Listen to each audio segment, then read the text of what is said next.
먼저 근대 입헌주의 헌법에서는 몽테스키에는 입법, 행정, 사법의 상권 분립 원리를 주장한 바 있는데 미국 헌법은 이를 토대로 해서 인류 역사상 처음으로 대통령제를 창설하고 대통령의 권한, 의회의 권한과 역할의 상호 관계, 그리고 사법부의 기능과 역할을 규정하여 오늘에 이르고 있습니다.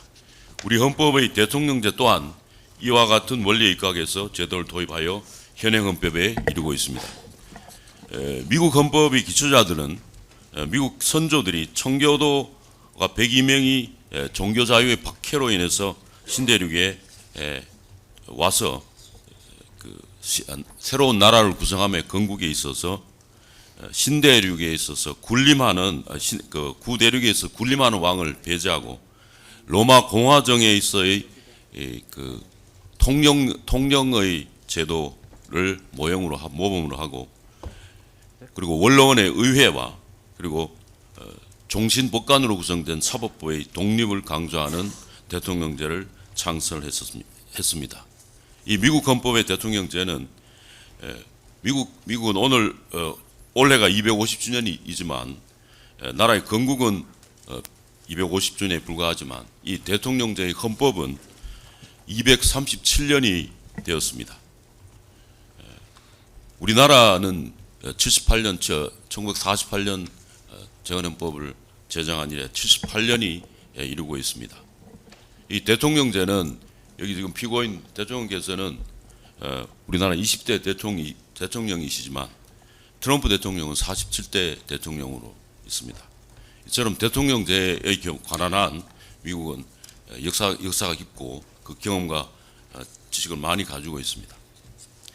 이 사건 12.3 비상계엄은 대통령이 헌법 수호자로서 헌법 77조에 따라 선포한 것인데 이에 대해서 내란죄와 직권남용 권리 행사 방해죄의 혐의로 기소된 것으로 헌법상 권력분립의 원칙, 대통령의 헌법상 지위와 헌법 수호자의 권한, 대의민주주의에 있어서의 대통령과 의회 권한 및 견제와 균형의 관계, 독립한 사법부의 역할과 기능 및 그 한계에 비추어 과연 법원의 사법심사의 대상이 될 수 있는지가 특히 문제가 됩니다. 역대 헌법상의 계엄 선포에 관해서 살펴보면 그리고 그에 대한 법원의 사법심사를 살펴보겠습니다. 제1공화국 헌법은 헌법 제64조에서 대통령에게 비상대권으로 계엄 선포권을 부여하고 있습니다. 구체적인 것은 계엄법으로 규율하고 있는데 현행 헌법 77조의 대통령의 계엄 선포권과 그 비상대권으로서의 성격, 발동 요건과 절차, 국회의 사후 통제 등 거의 같은 내용으로 규율하고 있습니다. 1공화국 헌법 당시에 제주 4.3 사건과 관련해서 이승만 대통령은 1948년 11월 19일 제주 지역 일원에 비상계엄을 선포한 바 있습니다. 이에 대해서 법원은 사법심사를 한 바가 없습니다. 제2공화국 헌법은 내각 책임자로서 대통령에게 내각 책임자에도 불구하고 대통령에게 비상대권인 계엄 선포권을 부여하고 있고 구체적인 규율은 계엄법에 따라 하도록 하고 있습니다. 그런데 대통령의 계엄 선포가 사법심사에 된 바는 역시 없었습니다. 그리고 제3공화국 헌법에서 현행 헌법에 이르기까지 1962년 12월 26일 5차 개정 헌법 75조에서 대통령의 계엄 선포권을 규정한 이래 현행 헌법에 이르고 있는데 같은 내용으로 규정하고 있습니다. 계엄 선포에 관한 최초 판결은 1964년 7월 21일에 선고됐는데 6.3 데모 사태 때 대통령이 1964년 6월 3일 서울 지역 일원에 선포한 비상계엄에 대한 것입니다. 이에 대해서 대법원은 64년 3월 이후에 점정한 데모로 민심이 불안했고 63 데모로 인해서 서울시 지역 치안이 극도로 곤란하여 이러한 비상계엄의 선포는 당연히 무효라고 볼 수 없다라고 판단하고 당연무효로 판단할 수 없는 계엄에 대해서는 그 선포가 옳고 그른 것은 국회에서 판단할 사항이고 법원에서 판단할 수 없다고 판시한 바 있습니다. 그리고 79년에는 박정희 대통령의 서거로 인해서 최규하 대통령 권한 대행이 10월 27일 04시를 기해서 제주도를 제외한 전국 일원에 선포한 비상계엄에 대한 판단입니다. 여기서 대법원은 국가 안보와 국민의 자유와 안전 보장을 책임지는 국가 원수이자 행정부 수반이며 국군 통수권자인 대통령이 그 재량으로 비상계엄을 선포하면 상당하다고 판단하여 선포하였을 경우에는 이는 고도의 정치적 군사적 성격을 가진 행위로서 헌법상 계엄 해제 요건이 있는 국회만이 그 선포의 당부당을 판단할 권한을 가지고 법원이 계엄 선포의 요건의 구비 여부나 선포의 당부당을 심사하는 것은 사법권의 내재적인 본질적 한계를 넘어서는 것으로 적절하지 않다고 판단하였습니다. 그 이후에 1982년에도 계엄법 위반, 국가보안법 위반, 그리고 집회 시위에 관한 법률 위반으로 기소된 피고인이 비상계엄이 요건 없이 선포되어 무효임이기 때문에 처벌할 수 없다고 위법이라고 주장한 것에 대해서 대법원은 64년도 판결을 인용하면서 계엄 선포 요건의 전부는 역시 사법심사의 대상이지 못하는 것으로 유효없다고 판단한 바 있습니다. 1997년에는 비상계엄 체계화 좀 전에 79년에 판결에서 나온 대통령 서고로 박정희 대통령 서고로 인한 비상계엄 선포가 제주를 제외한 비상계엄이 선포된 상황 하에서 전두환 전 대통령이 당시 국군보안사령관 겸 계엄사령부 합동수사본부장의 지휘에서 그리고 노태우 전 대통령이 당시 구사단장 등 군부 인사들이 일으킨 군사 쿠데타로 소위 12.12 군사 반란 사건과 5.18 내란 사건으로 기소된 사건에서 먼저 대법원은 대통령의 비상계엄 선포나 확대 행위는 종전의 판결과 같이 일견 헌법과 누구나 보아서 헌법과 법률 위반에 명백히 인정될 수 있는 등 특별한 사정이 아닌 이상 그 계엄 선포의 요건 구비나 선포의 당부당을 판단할 권한은 사법부에 없다는 판시를 그동안의 대법원 판지를 확인하면서 나아가 이 사건 내란 사건 이른바 신군부의 내란 사건과 같이 비상계엄의 선포나 확대가 국헌문란의 목적을 달성하기 위하여 행하여진 경우 법원은 그 자체가 범죄 행위에 해당되는지에 관하여서는 심사할 수 있다고 판시한 바 있습니다. 그런데 이 대법원의 이 후자의 판시 판단 부분은 대통령의 비상계엄 선포 확대 행위에 대한 판시로 형식적으로는 보이나 이것은 최 대통령, 당시 대통령인 최규하 대통령에 대하여 내란죄가 성립하는 것을 판단한 판지가 아닙니다. 그 이유는 다음과 같습니다. 첫 번째로 이 판례의 취지를 살펴보면 이 사건은 국헌문화를 목적을 가진 자 그리고 피고인들 신군부가 그러한 목적이 없는 자 최규하 대통령을 이용하여 내란죄를 실행하였다고 판시하였습니다.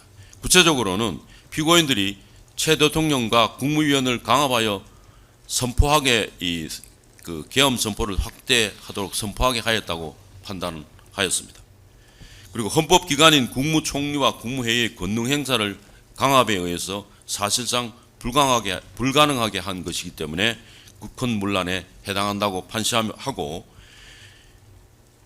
신군부 인사 피고인들이 국가보위 비상대책위원회를 설치하여 헌법기관인 행정각부와 대통령을 무력화시키는 것은 행정에 관한 대통령과 국무회의의 권능 행사를 강압에 의하여 사실상 불가능하게 한 것이므로 역시 국헌문란에 해당하여 이 신군부 피고인들에 대하여 내란죄가 성립한다고 판단한 것입니다.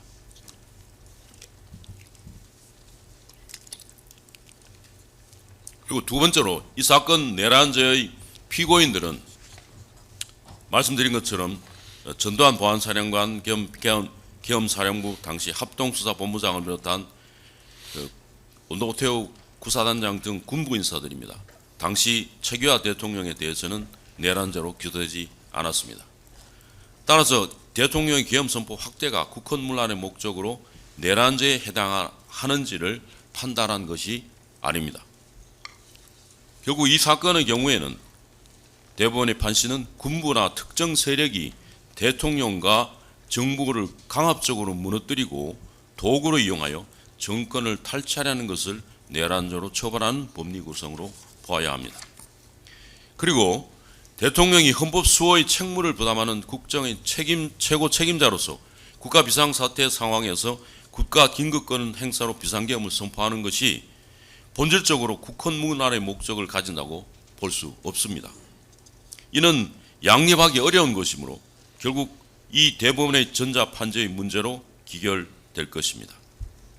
대법원의 이와 같은 후자의 판지는 결국 대통령 계엄 선포 행위에 대한 사법심사 여부에 적용할 판례는 아니라고 할 것입니다.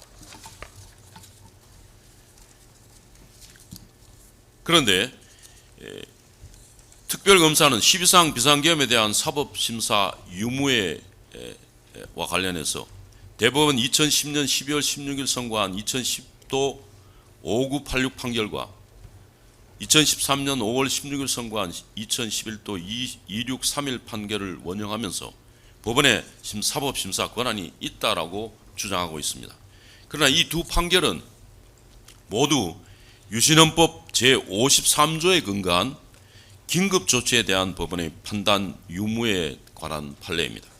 이 사건은 헌법 제77조 당시 유신헌법으로 규정으로 보면 53조가 아니라 54조에 근거한 대통령의 기상계엄 선포에 대한 것으로 대상이 달라 이 판례를 정의할 수 있는 것이 아닙니다.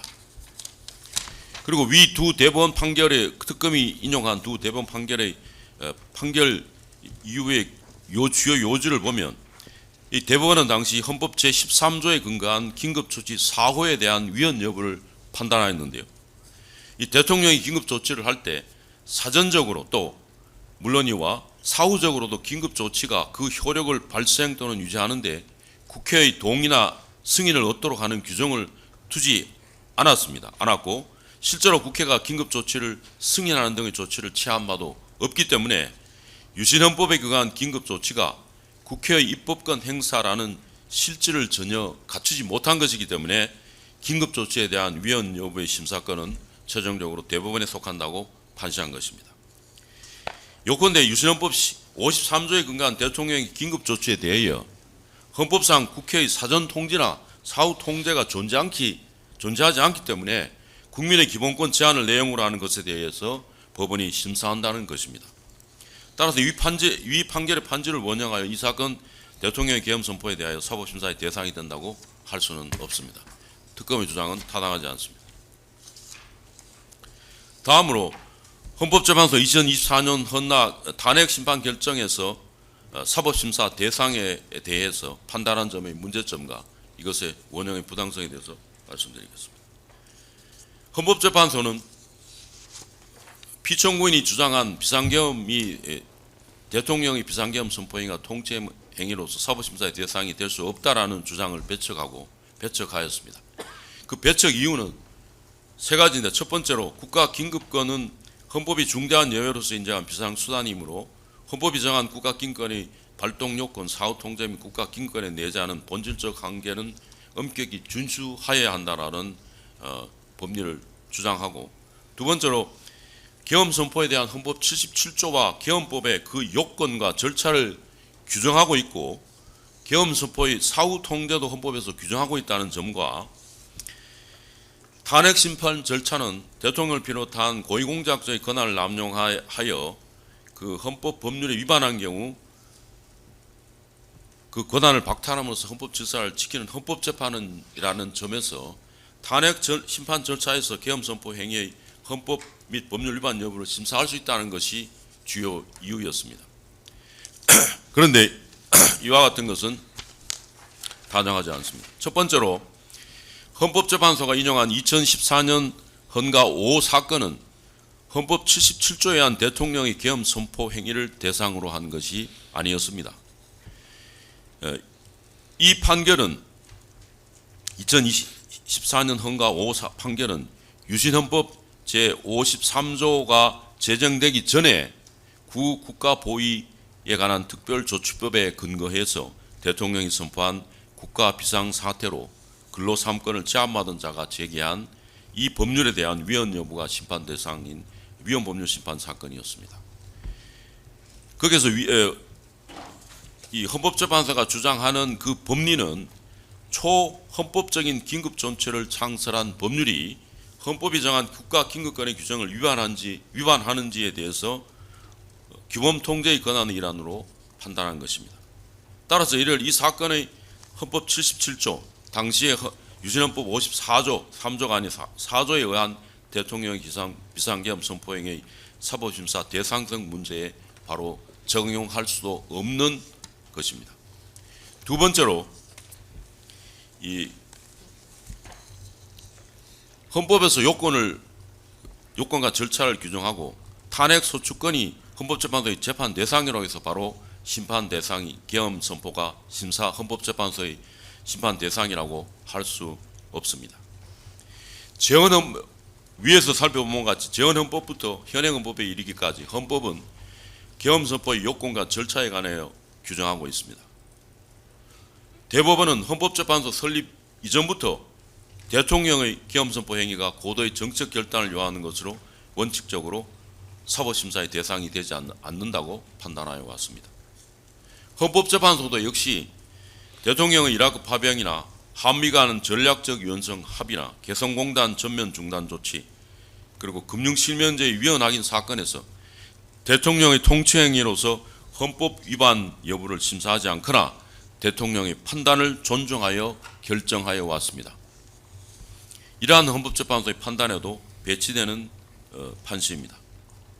헌법 규정의 존재와 헌법재판소의 대통령의 탄핵 심판을 근거로 바로 대통령의 비상계엄 선포가 헌법상 요건과 절차를 갖추었는지가 헌법재판소의 심사 대상이 된다고 할 수 없습니다. 그리고 세 번째로 더 중요한 것은 국가긴급권의 하나로 우리 헌법 77조가 규정하고 있는 대통령 계엄 선포의 규정 어디에도 대통령의 계엄 선포 행위에 대한 사후 통제의 수단으로 국회의 계엄 해제 요구는 있을지언정 헌법재판소의 심판을 규정하고 있지도 않습니다. 말씀드린 것처럼 우리 헌법이 계엄 선포에 대해서 통제 수단은 국회의 사후 통제 수단으로 규정하고 있는 계엄 해제 요구뿐입니다. 비교법적으로 봐도 미국, 프랑스의 경우 대통령제 국가에서는 국가긴급권은 계엄 선포 권한을 대통령에 부여하고 있고 사후 통제 수단으로서 아주 제한적으로 우리와 도 달리 민주적 정당성을 가진 국회에 대해서 정치적으로 통제하고 있을 뿐입니다. 이와 같은 것 이는 비교법적으로도 대통령제의 권력분리 원칙과 관련해서 국민이 선출한 1인 대표인 대통령에게 비상사태의 판단과 그 극복을 위하여 조치하도록 국가긴급권을 부여하고 이에 대한 사후 통제로 역시 국민의 대표인 국회의 그 지속 여부에 대한 해제 요건을 부여하여 견제하도록 하는 대의민주주의와 권력분리 원리에 근거한 것입니다. 그리고 넷째로 이 사건의 경우는 대통령이 비상계엄 선포 후 2시간 40여 분 만에 국회는 계엄 해제 요구안을 의결하였고 대통령은 이에 따라서 국무회의를 거쳐 계엄 선포 후 6시간 40분 만에 해제하였습니다. 이 사건 대통령의 계엄 선포의 행위는 헌법상 국회의 사후 통제로 종료되었고 그 계엄 선포 행위에 대한 당부당은 대통령으로서 정책 책임을 부담할 뿐입니다. 이는 국회가 계엄 선포에 대한 사후 통제를 넘어서 탄핵 소추를 함으로써 탄핵 소추를 남용하는 것이고 그 소추 사유에 대한 중대한 변경으로 부적법한 사건입니다. 그렇다면 결국 대한민국 대법원은 판단한 바와 같이 종전에 계속 판단한 바와 같이 대통령의 계엄 선포 행위에 대해서는 그것이 명백히 무효인 경우가 아니면 계엄 선포 행위의 그 정치적 군사적 성격으로 인하여 그 요건의 충족 여부나 선포의 부당에 관하여 법원의 사법 심사 대상이 될 수 없다는 것은 있다고 일관되게 판결로 하여야 할 것입니다. 다음으로 대통령제 국가의 대통령 권한 행사에 대한 의회 견제와 사법 심사 가능성에 대해서 잠시 살펴보겠습니다.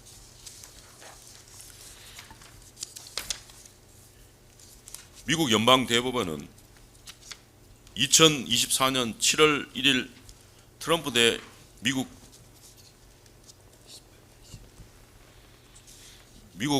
판결에서 이 대통령의 면책 특권에 대해서 사법심사, 그에 대한 사법심사에 대해서 판단한 바가 있습니다.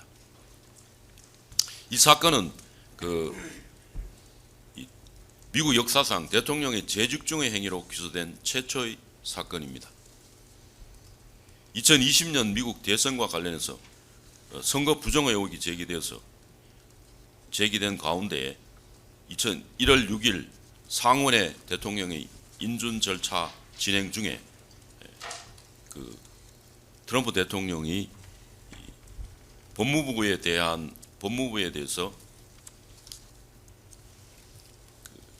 법무부를 이용해서 허위 선거 범죄를 진행하고 선거 결과에 영향을 미칠 수 있는 사항에 대해서 법무부가 적발했다고 주장하는 법무부 공문을 대상주에게 보내도록 시도했다는 혐의와, 그리고 부통령이 1월 6일 인준 절차 진행 중에 그 부통령 역할을 이용해서 선거 결과를 부정하게 변경하도록 설득하려고 시도했다는 혐의와 더불어서 이와 같은 시도가 실패하자 지지자들이 이 인정 절차를 방해하기 위해서 국회의사당으로 가라고 선동 지시하였다는 혐의 등에 의해서 기소된 사건이고, 당시 트럼프 대통령은 대통령의 면책 특권을 주장하면서 공소기각을 주장하여 한 사건입니다.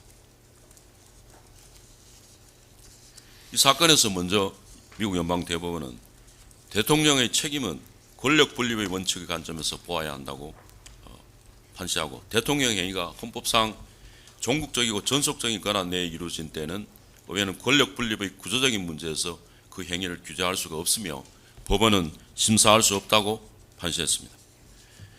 그 이유가 헌법 제정자들은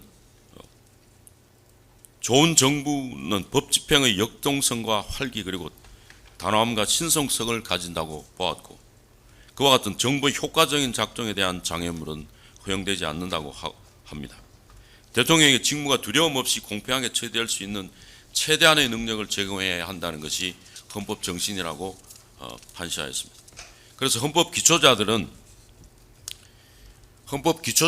설계한 권력 분립 체계는 항상 활기차고 독립적인 행정부를 요구해 왔고, 따라서 대통령은 자신의 핵심적인 헌법적 권한을 행사하는 것으로 인해 기소될 수가 없으며, 대통령은 그 모든 공식행위에 대하여는 최소한 형사소추로부터 추정적 면책을 누릴 특권이 있다고 판시하고, 이러한 면책은 정파나 정책, 정당에 관계없이 모든 대통령에게 동일하게 적용되는 것이라고 판시하였습니다.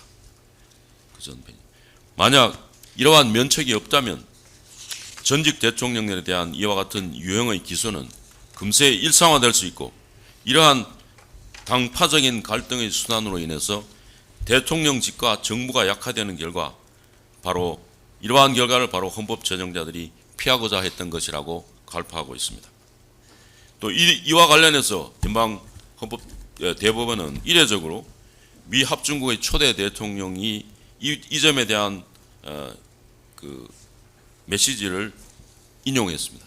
당시 조지 워싱턴 대통령은 자신의 퇴임 연설에서 국민에게 자유의 완전한 보장과 일치하는 만큼의 역동성을 지닌 정부는 필수적이라고 상기하면서 파당의 모략에 견디기에 너무 무력한 정부는 복실심으로 잔뜩 날을 세운 한 파당이 다른 파당을 번갈아 지배하는 가공할 전제주의로 이어질 수 있다고 경고하고 있습니다. 이와 같은 판시에 의해서 트럼프 전 대통령은 미국 연방 대통령으로서 이와 같은 것은 공식적인 행위라고 해서 절대적 내지 추정적 면책의 대상이 된다고 판단하고 공소기각 취지의 원심 파기 판결을 한 바 있습니다.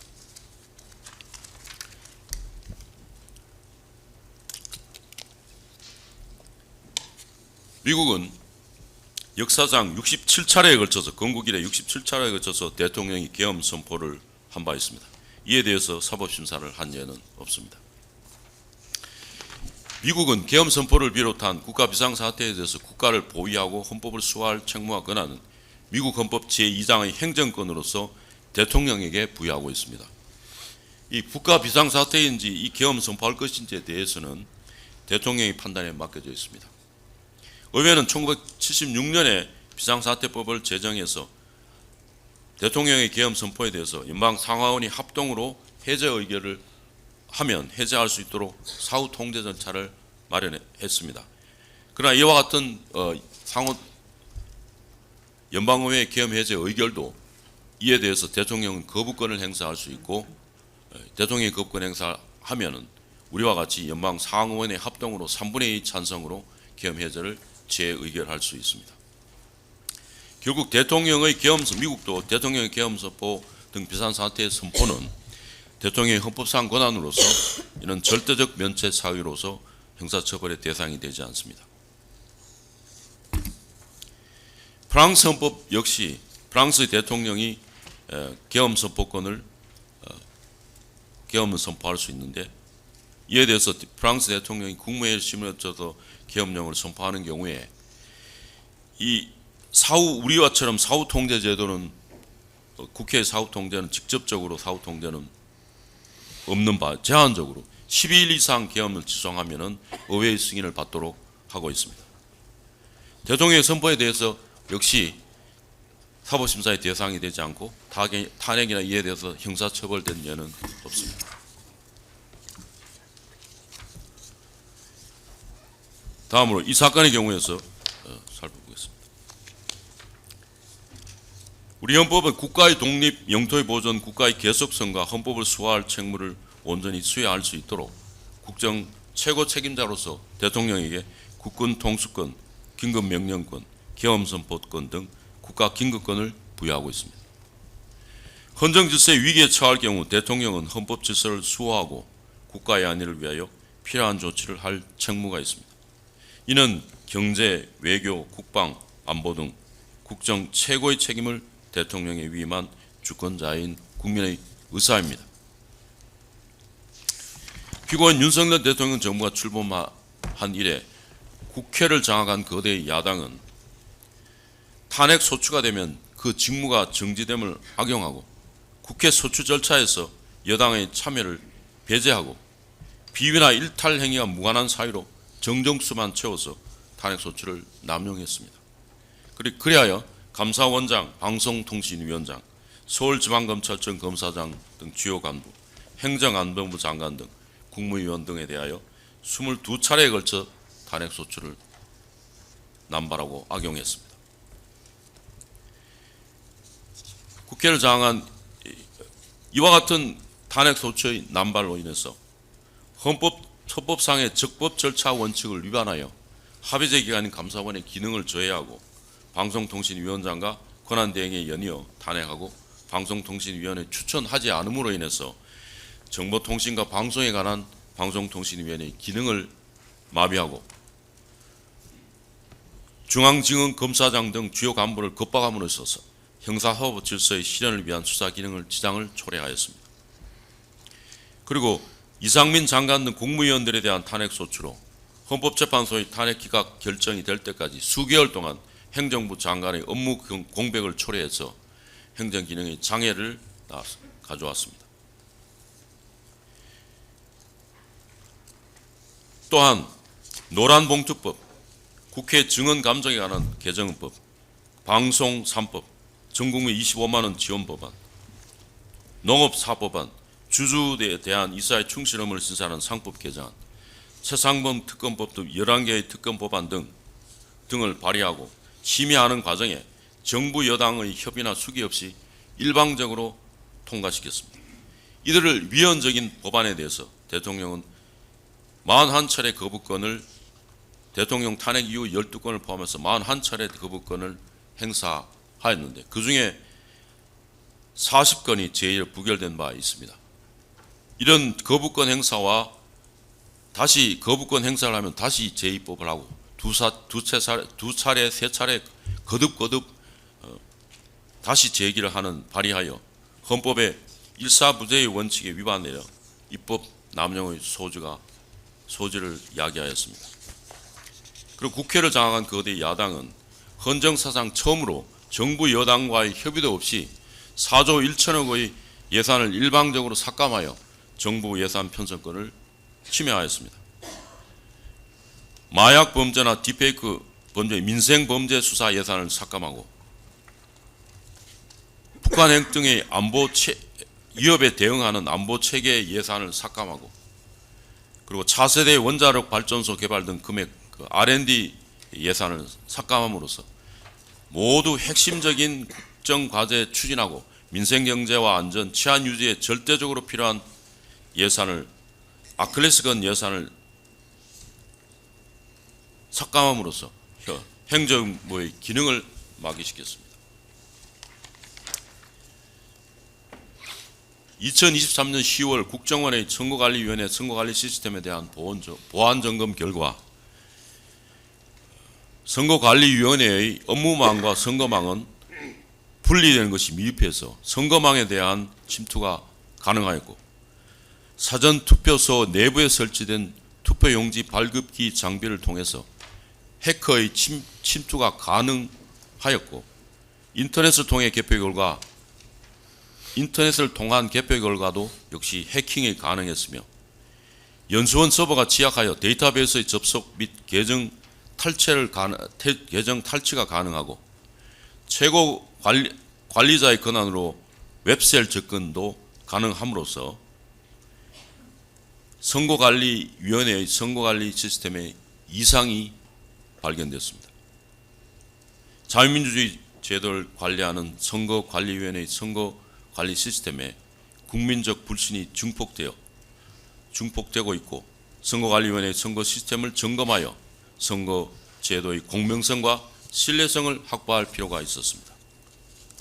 이에 피고인 대통령은 헌법 수호를 직무를 재고 있는 국정의 책임자로서 국민투표 부의나 위헌정당 해산 제소 등 여러 가지 자유민주적 기본 질서를 수호하기 위한 헌법적 대응 수단을 검토한 끝에 헌정 질서의 파급 효과가 상대적으로 가장 작은 것으로 국민에 직접 호소하기 위해서 헌법 제77조에 의해서 메시지 계엄을 선포하게 된 것입니다.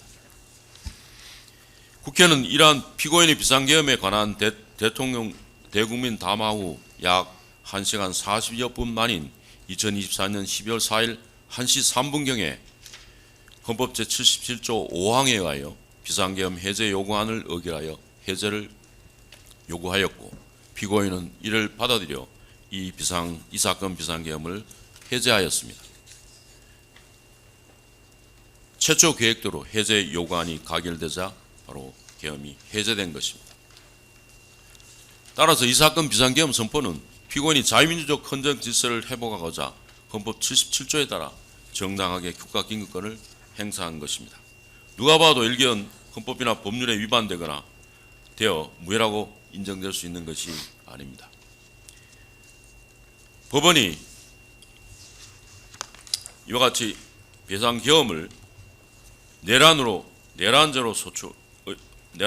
소추하고 그리고 이 직권행사 권리 방해에 해당되는 죄와 관련해서 계엄 선포의 요건급이나 선포의 당부당을 법원이 심사하는 것은 사법권의 내재적인 본질적인 한계를 넘어서는 것으로 부적절하다고 할 것입니다.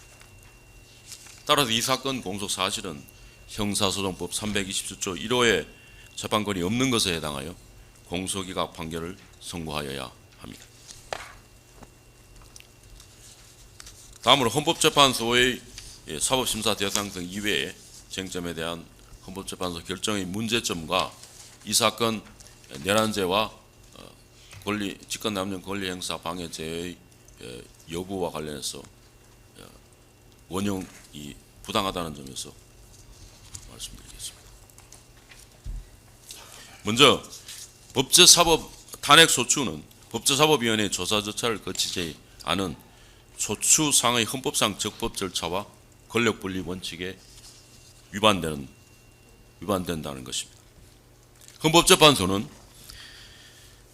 탄핵소추 절차가 국회와 대통령이라는 헌법기관 사이의 문제이고 국회의 탄핵 성추의 의결에 따라 사인으로서 대통령 개인의 기본권이 침해되는 것이 아니어서 적법 절차 원칙이 탄핵소추 절차에 직접 적용될 수 없다라는 논거와 또 헌법의 탄핵소추에 관한 규정이 국회의 탄핵 소추 절차에 대해서는 소추 절차에 대해서는 헌법이 규정하지 않고 있으니 소추 절차는 입법에 맡기고 있다는 논거를 근거를 주장하고 있습니다. 증거에 의해서 판단했습니다. 그런데 헌법상 적법 절차의 원칙은 법치국가의 기본 원칙으로서 국민의 기본권 침해뿐만 아니라 국가기관 간의 권한 행사나 권한의 분배 모두에 적용되는 원칙입니다. 국회는 국민의 대표자로 구성된 합의체로서 그 본질적인 요소는 심의와 표결이고 그 심의 과정을 통해서 수기를 통해서 결정하도록 하고 있습니다. 탄핵 소추 과정에서 절차에서 탄핵 사유가 어떠한 것인지 그 탄핵 사유에 해당되는지에 대해서 어떠한 자료가 있는지에 대해서 관련자를 조사하고 당사자의 관계자들의 의견을 듣고 심의를 통하여 결정하는 절차가 반드시 있어야 할 것입니다. 그런데 이러한 절차가 결여된다면 헌법상의 적법 절차 원칙을 위반한 것입니다. 다음으로 탄핵 소추 제도는 헌법상 권력분리 원칙과 헌법의 견제와 균형 원리가 작용한 제도이긴 합니다. 그래서 국민이 선출한 제1인자인 대통령이라도 국민의 헌법과 법률에 위반되는 권한 행사가 있으면 국민의 대표자인 합의체 국회가 탄핵 소추를 하도록 하고 있습니다. 그러나 헌법에서 그 탄핵 소추 절차를 규정하지 않는 것을 들어서 국회에 재량이 맡겼다고 해석할 수는 없습니다. 왜냐하면 이 탄핵 소추 제도는 헌법상의 권력분리 원칙의 견제와 균형의 원리가 작동하는 것으로 고안되어 있기 때문입니다. 따라서 탄핵 소추 절차는 헌법의 제원칙에 부합하도록 절차가 마땅히 형성되어야 하고 국회의 의사 심의 표결 절차에 따라 진행되는 것이 마땅합니다. 그런데 국회법 제130조는 법제사법위원회의 조사 절차를 재량으로 규정하고 있는데 따라서 이러한 국회법 130조는 헌법상 적법 절차의 원칙과 권력분리 원칙을 위반하여 위헌입니다. 그리고 법제사법위원회의 조사 절차를 거치지 않는 탄핵소추 역시 위헌입니다. 따라서 헌법재판소의 탄핵 심판은 부적법하여 각하되어야 할 것이었습니다. 다음으로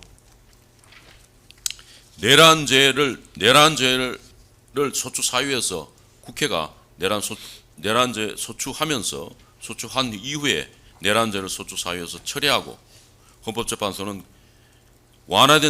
이를 받아들여 완화된 증거 법칙을 적용해서 사실 인정하는 것을 전제로 한 탄핵 결정은 부당하고 이 사건은 원형은 부당하다는 것입니다. 헌법재판소는 탄핵 결정문에서 내란죄의 소추 사유를 철회하고 헌법 위반으로 변경하는 것을 특별한 절차 없이 받아들였습니다. 형법상의 내란죄는 실질적 폭력과 강압을 전제하는 것으로 엄격한 요건을 필요로 합니다. 헌법 위반의 문제는 훨씬 추상적이며 평가 중심적입니다.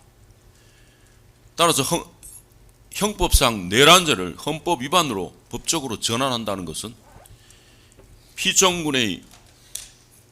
피소추자인 피청구인의 방권 행사는 물론이거니와 탄핵 심판 절차의 심리와 과정에 중대한 영향을 미치는 것입니다. 그럼에도 국회가 별도의 의견이나 소추 사실 변경서 없이 이를 일방적으로 바꾸고 헌법재판소가 이를 수용하는 것은 헌법 65조의 소추 의결 요건을 무시하고 이를 형해화하는 것으로 국회가 소추 사유를 향후에 소추 사유를 자유적으로 확장할 수 있는 위험한 여지를 남긴 선례라고 할 것입니다. 설사 국회 소추위원회 국회에서 소추위원 측에서 소추 사유에서 내란죄 부분을 철회하였다 하더라도 헌법재판소는 이를 각하하지 않고 판단하고자 한다면 판단할 수 있습니다. 그런 경우 두 가지 가능성이 있습니다. 내란죄 부분도 소추 사유로 스스로 심리하여 판단하는 것입니다. 다음으로 헌법재판소 51조에 의해서 심판 절차를 정지하고 내란죄의 재판을 법원에서 판단한 이후에 판결하는 것입니다. 그렇다면 법원의 내란죄를 재판하는 동안 대통령이 직무정지를 직권으로 가처분 결정으로 풀어야 할 것입니다.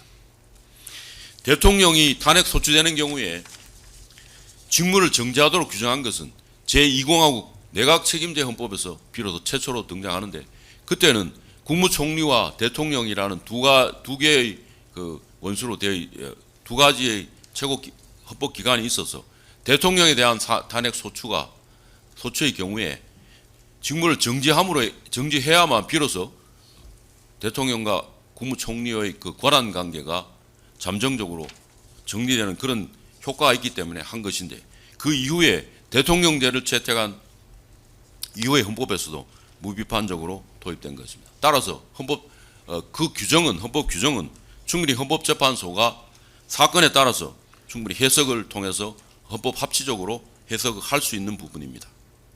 따라서 내란죄 재판하는 동안 대통령의 직무정지를 직권으로 헌법재판소는 가처분 결정할 수가 있는 사항입니다. 대통령의 계엄 선포에 대한 사법심사 가능성에 대한 헌법 원리나 외국의 입법례를 비춰보면 국회의 사후 통제 이외에 헌법재판소가 이를 사후에 판단한다는 것은 판단할 사항은 아닙니다.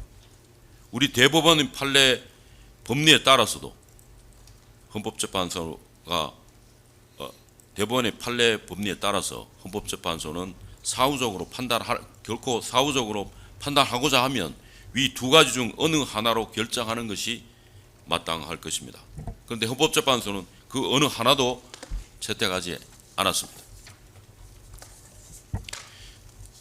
따라서 헌법재판소의 위 사건에서 헌법의 대의 민주주의와 권력 분립의 원리와 그동안은 대법원의 판례 법리에 대법원의 판례와 헌법재판소의 판례 법리에 부합하지 않은 결정을 한 문제점이 있습니다. 다음으로 헌법재판소는 탄핵 심판 절차를 대통령에 대한 탄핵이 엄중한 탄핵에도 불구하고 탄핵이고 결코 형사 범죄의 판단해야 되는 증거 원리보다 형사 범죄를 판단하는 것보다 더 엄중하여도 불구하고 탄핵 심판 절차에는 헌법재판소의 40조에 또 형사소송법을 준용하도록 되어 있는 것을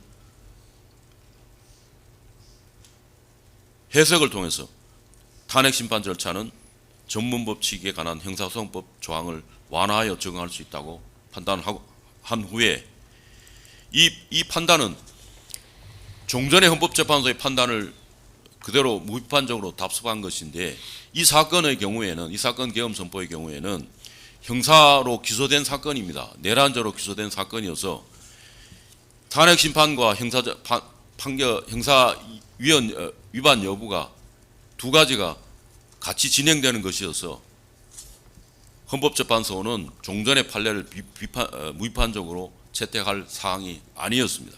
그럼에도 불구하고 헌법재판소는 40조의 취지를 왜곡해서 완화된 증거법칙을 적용해서 판단을 했습니다. 그래서 수사기관이 작성한 피청구인 대통령이 아닌 사건 관련자들에 대한 피의자 신문조서나 진술조서, 피청구인과 관련 형사사건에서 공범관계에 있는 사람들에 대한 수사기관 작성의 피의자 신문조서 또는 진술조서, 사건 관련자들의 진술로 되어 있는 국회 회의록, 그건 반대신문권 보장 절차 없이 형사소송법상의 증거법칙을 완화해서 증거능력을 있는 서류로 인정하고 판단했습니다. 이는 다음과 같은 점에서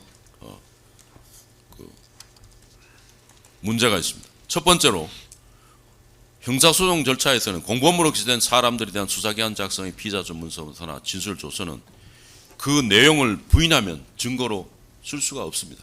재판전에 현출될 수도 없습니다. 그럼에도 탄핵 심판 절차에서는 성립을 인정하고 진술의 임의성만 인정되면 증거로 채택했습니다. 다음으로 수사기관 작성한 피청구인 대통령이 아닌 사건 관련자들에 대한 피의자 신문조서나 진술조서, 그리고 결국 사건자들이 진술한 내용인 국회 회의록, 이것도 모두 반대신문권 보장 없이 증거 법칙을 완화해서 증거로 채택하여 사실 인정의 자료로 삼았습니다.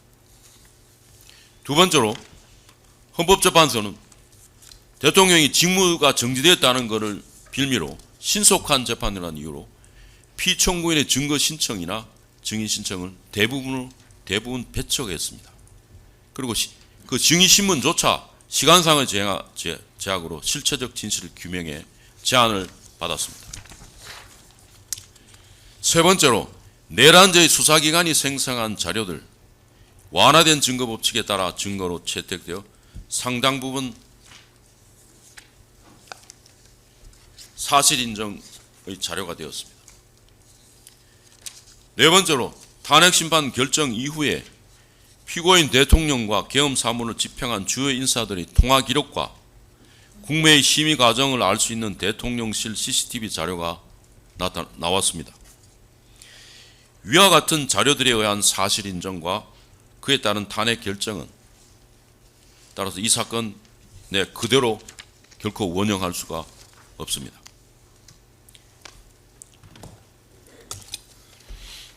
국민에 의해 선출된 제1인자인 대통령에 대한 중대한 탄핵 심판에 있어서 헌법재판소는 그 사실 인정의 출처나 근거는 전혀 제시하지 않고 사실 인정하고 판결하였습니다. 이는 증거재판주의에 어긋나는 결정이라고 하지 않을 수 없습니다. 끝으로 한 가지 덧붙여 말씀드리겠습니다. 그 야당 대표 후보자의 공직선거 위반 사건이 대법원에서 유죄 취지로 파기환송 결정을 하고 고등법원에서 사건 심리가 진행되었습니다. 그 이후에 고등법원은 그 대통령 직계 수행을 위해서 그러한 것인지 이유는 명확하지 않습니다만 그 환송 재판을 심리를 추후 지정으로 정지하였습니다. 헌법 84조에 보면 대통령은 내란 외환죄를 제외하고는 재직 중에 소추되지 않는다고 되어 있습니다. 그 근거를 살펴보면 그 소추라고 돼서 그럼 대통령 직이라는 것을 가지고 재판을 그것도 대통령의 자격에 관한 문제에 있는데 또 결과 효력의 문제와도 관련되어 있는 문제인데 이렇게 진행을 정지한다는 것은 결국 대통령직 수행이라는 것에 84조의 규정을 확장 해석해서 재판에 대통령의 직무의 진행이라는 것을 확장해서 해석한 것으로 보입니다.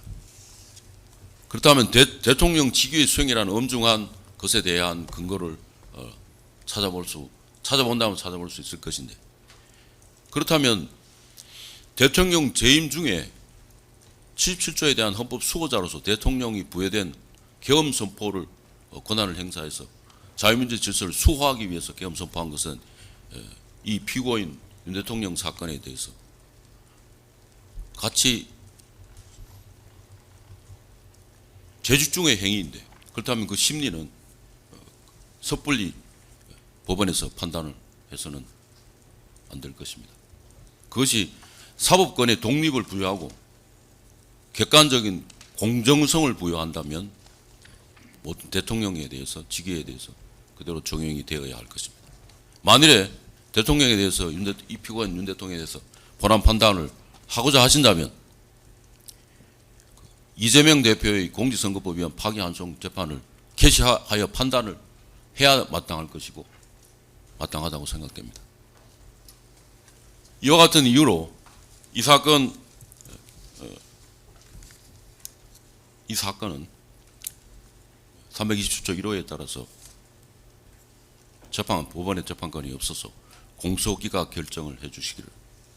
79년 그 10월 26일 그 박정희 대통령 서거로 계엄이 이제 제주도를 제외한 그 전국 일원의 계엄이 선포됐다가 이제 80년 5월 18일 영시를 기해 가지고 제주도를 포함해서 계엄을 전국에 확대 시행을 했지 않습니까?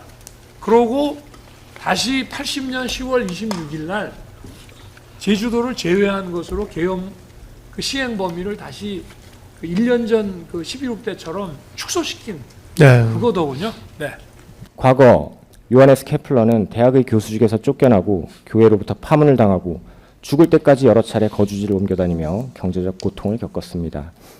갈릴레이는 로마 교황청의 종교재판에서 이단 혐의로 유죄 판결을 받고 여생을 자택에 연금된 채 보냈습니다. 조르다노 브루노라는 인물은 1600년 로마 피오리 광장에서 화형에 처해졌습니다. 불에 태워져 죽었습니다. 이들의 공통점은 지구가 돈다, 그래도 지구는 돈다 라고 말했다는 것입니다. 다수가 언제나 진실과 정의를 말하지는 않습니다. 프랑스의 나폴레옹 3세, 아르헨티나의 후안 페론, 이탈리아의 무솔리니, 베네수엘라의 휴고 차베스, 그리고 나치 독일의 아돌프 히틀러. 이들의 공통점은 민주적인 절차나 포퓰리즘을 통한 대중의 자발적 동의, 국민의 압도적 지지를 얻어 권력을 장악하고 독재로 나아갔다는 것입니다. 특히 히틀러는 국민투표에서 92%의 찬성을 얻었습니다. 독재자들은 선거를 통해 얻은 수치적 정당성을 무기로 삼아 삼권을 무력화시키고 국민의 뜻을 받들어야 한다며 사법부까지 장악하고 비판적인 목소리를 국민의 뜻을 거스르는 반국가 세력으로 규정하며 언론을 탄압했습니다. 그리고 이 모든 과정은 국민이 원해서 하는 일이라는 프레임 안에서 이루어졌기 때문에 민주주의의 이름으로 민주주의를 파괴하는 일이 가능했습니다. 그들이 하는 모든 일에 국민의 뜻을 앞세우는 현재 대한민국 어느 정당 내지 세력이 떠오르는 대목입니다. 이 사례들은 민주주의가 민주적인 절차를 통해 스스로를 파괴할 수 있다는 역설을 극명하게 보여주는 역사적 장면들입니다. 존 스튜어트 밀과 알렉시스 토크빌은 다수의 전제, 다수의 폭정을 경고했습니다. 대중의 자발적 동의가 항상 정의롭거나 자유를 보장하지 않는다는 것입니다. 민주주의가 민주주의를 파괴한다는 역설은 현대 정치학에서도 가장 중요하게 다뤄지는 주제 중 하나입니다.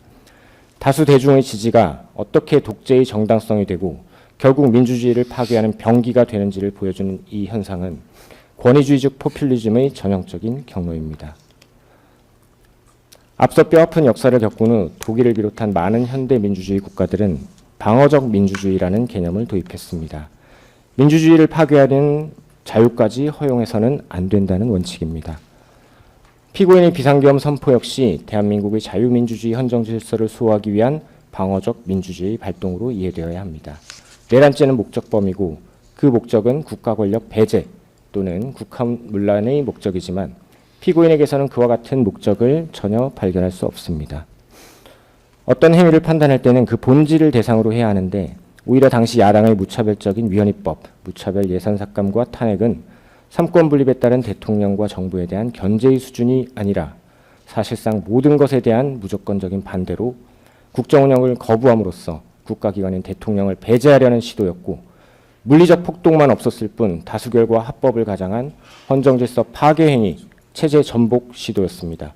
그리고 이것이 오히려 내란죄에서 말하는 두 가지 목적에 정확하게 부합합니다. 2024년 12월 3일 이 사건 비상계엄은 이러한 상황, 즉 특정 정당이 의회의 절대 다수석을 장악하고 입법권, 예산권, 탄핵권을 가장하여 국가를 비상사태, 헌정질서 파괴 상태로 몰아넣은 상황에서 오히려 피고인이 헌법 제66조와 77조에 정해진 바에 따라 대통령의 책무로서 헌정질서를 수호하기 위한 목적하에 선포한 것으로 방어적 민주주의의 발동이었습니다.